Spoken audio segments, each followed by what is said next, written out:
പ്രിയപ്പെട്ട പെങ്ങളെ, എന്റെ പ്രിയപ്പെട്ട ചെറുപ്പക്കാരാ, പാതിരാത്രിയുടെ നിശബ്ദതയിൽ ഉപ്പ ഉറങ്ങുമ്പോ പ്രിയപ്പെട്ട ഭർത്താവ് സൂര്യന്റെ താരെ വിദേശ രാജ്യത്ത് കിടന്ന് ചോരനീരാക്കി കഷ്ടപ്പെടുമ്പോ, പ്രിയപ്പെട്ട ഭാര്യ എവിടെയോ സ്വസ്ഥമായി കിടന്നുറങ്ങിക്കിടക്കുമ്പോ, മൊബൈലിലൂടെ പരിചയപ്പെട്ട, മിസ് കോളിലൂടെ പരിചയപ്പെട്ട അന്യ പെണ്ണിനോടും അന്യ ആണിനോടും സ്വറ പറയുന്ന പ്രിയപ്പെട്ട മുസ്ലിമേ, ഒരു നിമിഷം നീ ഒന്ന് ചിന്തിക്കണേ.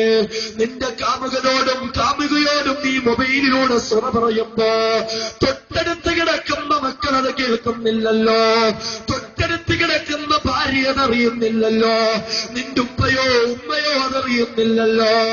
എന്നാലും അറിഞ്ഞുകൊള്ളണേ, ഏതൊരു കയ്യിലാണോ നീ മൊബൈൽ ഫോൺ വെച്ച് സംസാരിക്കുന്നത്, ആ കൈകളതെല്ലാം അല്ലാഹുവോട് വിളിച്ചു പറയുന്നതാ. ഏത് കാതിലേക്കാണോ നീ മൊബൈൽ ഫോൺ അടുപ്പിച്ചു വെച്ചത്, ആ കാതുകൾ അല്ലാഹുവോട് വിളിച്ചു പറയുന്നതാ. ഏത് ചുണ്ടനൊക്കെയാണോ നീ സംസാരിക്കുന്നത്, ആ ചുണ്ടുകൾ അല്ലാഹുവോട് വിളിച്ചു പറയുന്നതാ. നിന്റെ കാമുകന്റെ സംഭാഷണങ്ങൾ കേൾക്കുമ്പോ നിന്റെ ശരീരത്തിന്റെ ഏതൊക്കെ ഭാഗങ്ങൾക്ക് രോമാഞ്ചമുണ്ടാവോ, ആ ഭാഗങ്ങളെല്ലാം അല്ലാഹുവിന്റെ മുന്നിൽ വന്നിട്ട് നീ പറഞ്ഞ ഓരോ കാര്യങ്ങളും വിളിച്ചു പറയാൻ തുടങ്ങുന്ന മഹ്ശറാ. ഇപ്രകാരം ശരീരം തന്നെ നമുക്കെതിരെ സാക്ഷി നിൽക്കുമ്പോ അവിടെ നിന്നുകൊണ്ട് സ്വന്തം ശരീരത്തോട് പൊട്ടിക്കരഞ്ഞ് ചോദിക്കാൻ തുടങ്ങും, എന്റെ പ്രിയപ്പെട്ട ശരീരമേ, ലിമ ശഹിദ്തും അലൈനാ, ലിമ ശഹിദ്തും അലൈനാ, എന്റെ ശരീരമേ, എന്തിനാ നിങ്ങൾ ഞങ്ങൾക്കെതിരെ സാക്ഷി നിന്നത്, എന്തിനാ നിങ്ങൾ ഞങ്ങൾക്കെതിരെ സാക്ഷി നിന്നത്. സ്വന്തം ശരീരത്തോട് ദാ നമ്മൾ ഓരോരുത്തരും പൊട്ടിക്കരഞ്ഞുകൊണ്ട് ചോദിക്കാൻ തുടങ്ങുന്നു. എന്റെ പ്രിയപ്പെട്ട ചെറുപ്പക്കാരാ, നീ എന്ന് ചോദിച്ചു പോകുന്നതാ.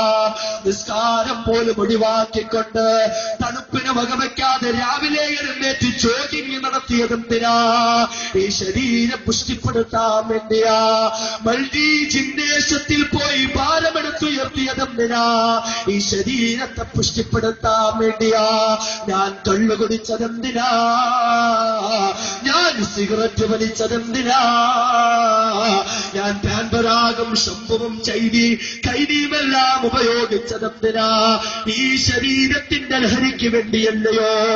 എത്രയോ ദിവസങ്ങളിൽ ഉറക്കം പോലും ഒഴിവാക്കിക്കൊണ്ട് ഞാൻ എന്റെ മൊബൈൽ ഫോണില് തുണിയില്ലാത്ത ചൂതപ്പെണ്ണിന്റെ അടിഞ്ഞാട്ടം കണ്ട് രസിച്ചതെന്തിനാ?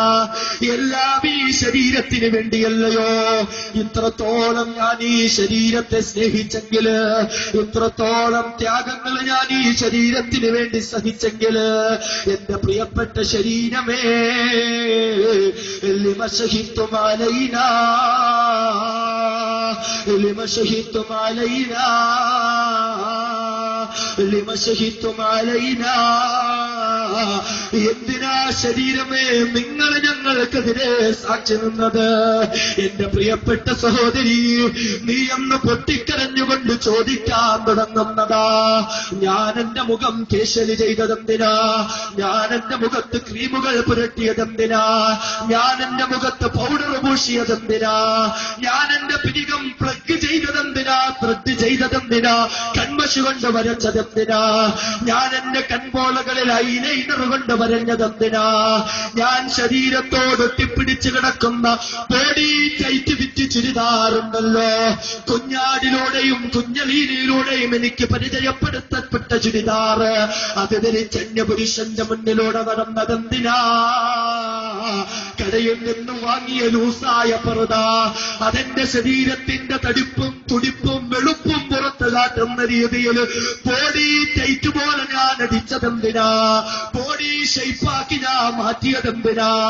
ഇതെല്ലാം ധരിച്ചുകൊണ്ട് അന്യപുരുഷന്റെ മുന്നിലൂടെ ഞാൻ നടന്നു നീങ്ങുമ്പോ ആരൊക്കെ എന്നെ കാണുന്നുണ്ടോ അവരെല്ലാം, ഓ ഇതെന്തൊരു നല്ല ശരീരമാണടാ, എന്ത് നല്ല ശരീരവടിവാണടാ, ഒരൊത്ത ശരീരമാണല്ലോ എന്ന് മറ്റുള്ളവരൊന്ന് പറയാൻ വേണ്ടിയല്ലയോ? അത്രത്തോളം ഈ ശരീരത്തിന് വേണ്ടി ഞാൻ ഒരുപാട് ത്യാഗങ്ങൾ സഹിച്ചെങ്കിൽ എന്റെ പ്രിയപ്പെട്ട ശരീരമേ, ലിമ ഷഹിദ്